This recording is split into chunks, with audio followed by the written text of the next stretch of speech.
Channel में आपका स्वागत है। मैं इस चैनल पे करंट अफेयर्स और उससे रिलेटेड ट्रेडिशनल जीएस क्वेश्चन लाता हूँ। आज 2 अगस्त है और मैं इसमें एनसीईआरटी का वीडियो भी टाइम टू टाइम डालता हूँ, क्लास 6 to 7 जो डिस्क्रिप्शन बॉक्स में दिए हुए हैं। तो आज 2 अगस्त है। आज का पहला सवाल है और पहला न्यूज ये है कि सुप्रीम कोर्ट में जो कंटेम्प्ट नोटिस इशू किया है प्रशांत भूषण और ट्विटर को, तो प्रशांत भूषण ने अभी सुप्रीम कोर्ट में दायर करके बताया कि जो कंटेम्प्ट नोटिस इशू किया गया वो गलत है और उनके फंडामेंटल राइट्स, जो right to life and liberty of individual है, उनको ये हनन कर रहा है ये नोटिस।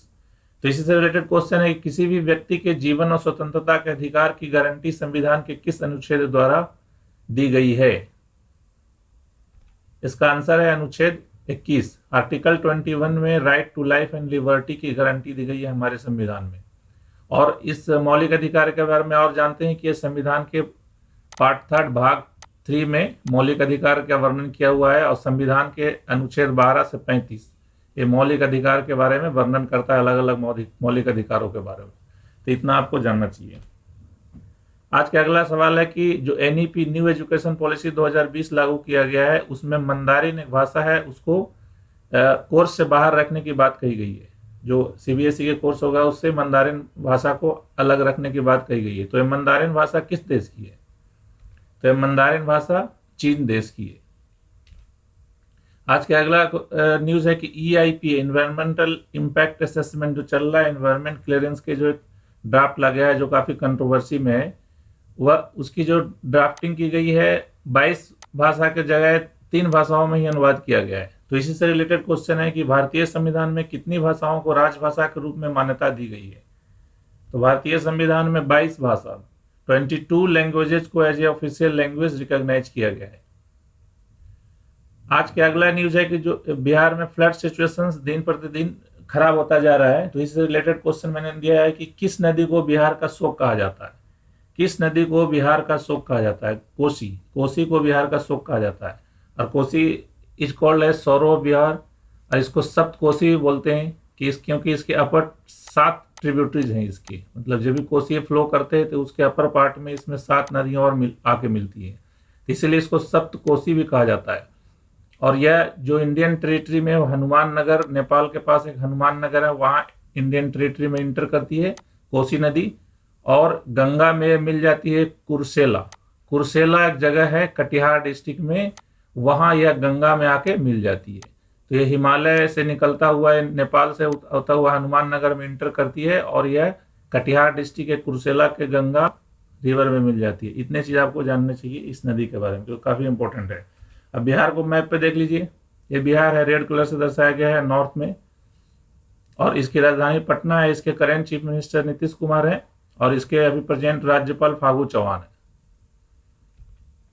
आज का अगला सवाल है एनईपी से रिलेटेड है कि एनईपी जो न्यू एजुकेशन पॉलिसी 2020 लाया गया है उसमें जीडीपी का 6% खर्च करने की बात कही गई है। 6% जीडीपी का व्यय किया जाएगा एक्सपेंडिचर गवर्नमेंट के द्वारा।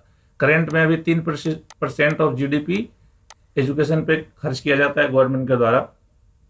तो इससे रिलेटेड क्वेश्चन है कि शिक्षा के अधिकार को मौलिक अधिकार के रूप में संविधान में किस वर्ष में शामिल किया गया था?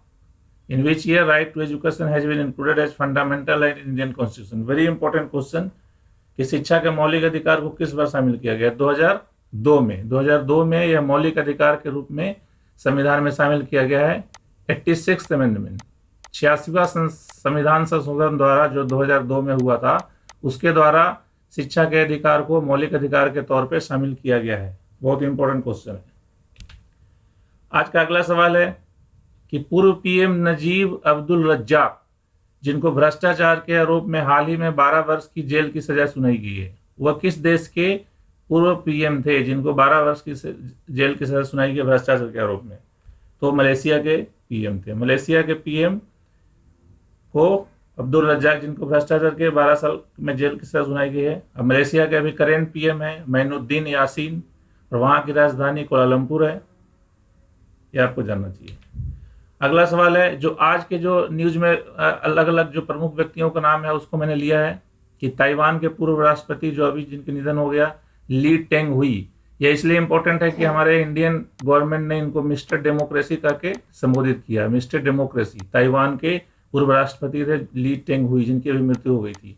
ये और भी इम्पोर्टेंट हो जाता है कि इंडिया और चाइना का जो भी विवाद चल रहा है, तो चाइना एक्चुअली ताइवान पे क्लेम करता है, ताइवान कंट्री पे, और ताइवान में जो डेमोक्रेसी की मूवमेंट है उसको हमेशा क्रश करने की कोशिश करता है।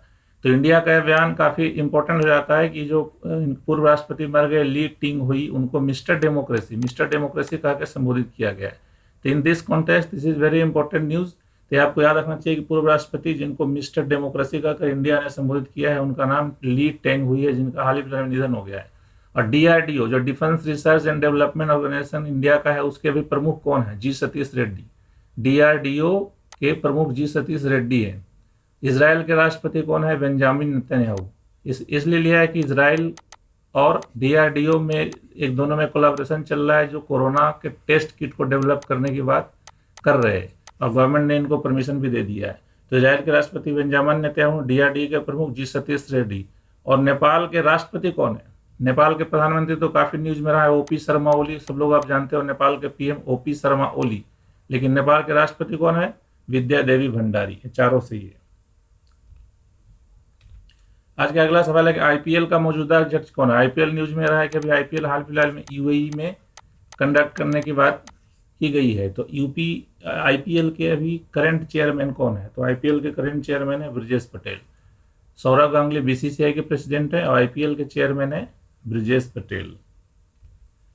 आज के अगला न्यूज है कि who has been voted as favourite player of 2019 Asian AFC cup by fans. Fans के द्वारा 2019 के एशियन एएफसी जो कप है, एशियन फुटबॉल कप है, उसको 2019 के most valuable player, most favourite player किसको घोषित किया गया है फैंस के द्वारा थ्रू वोटिंग? तो है सुनील छेत्री। जो इंडियन फुटबॉल प्लेयर हैं, सुनील छेत्री को मोस्ट फेवरेट प्लेयर के रूप में घोषित किया गया है।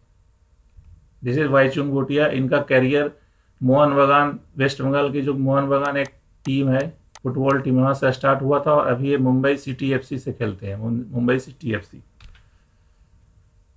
अभी है कि जीएसटी कलेक्शन, आज के न्यूज था कि जीएसटी कलेक्शन जुलाई में काफी गिर गया है, 14.4%। जुलाई में पूरा जीएसटी का कलेक्शन 87,422 87,422 करोड़ ही रहा है, जबकि अमूमन है और एवरेज 1 लाख करोड़ के आसपास रहता है। तो जुलाई में 87,000 करोड़ ही रहा है, तो इसका काफी गिरावट आ गई है।